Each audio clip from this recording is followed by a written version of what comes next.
this other side.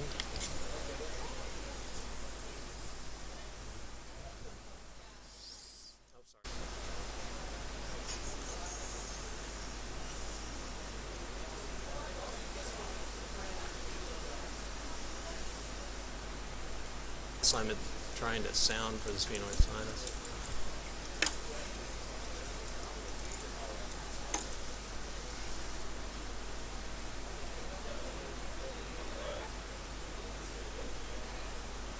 Well, I could.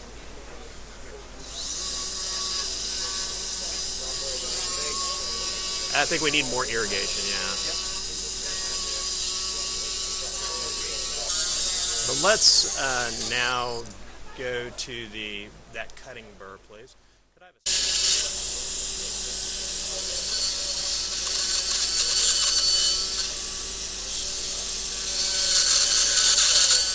Now this is where this is now kind of inside the sinus moving forward. And we can start to see our frontal. Posterior limit of our dissection is right there. See that? That's our first olfactory phylum. A little bit, and then this will actually be the beginning of our Draf IIb. We'd actually want to open this up a little bit more completely.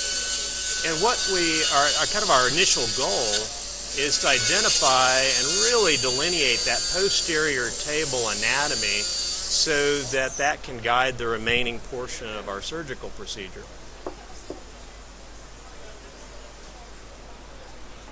And in this procedure, there we go.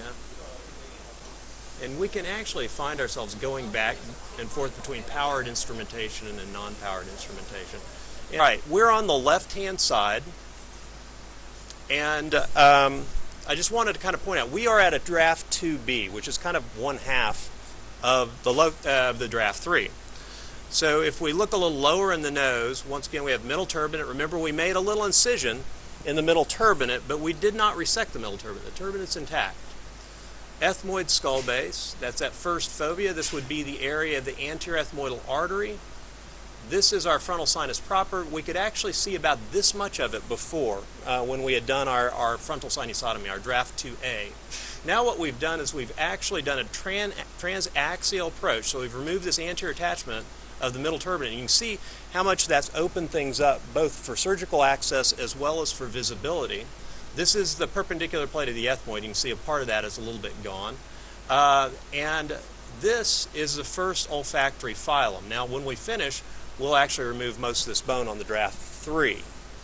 But now we've come all the way to the midline into the inner sinus septum, and I'll clear off some of my screen, and we can see up into the frontal sinus. And I want to point out, this is mucosa, this is mucosa, this is mucosa. Our goal at the end of this procedure is to have our denuded bone anterior and then everything lateral and posterior to be mucosalized.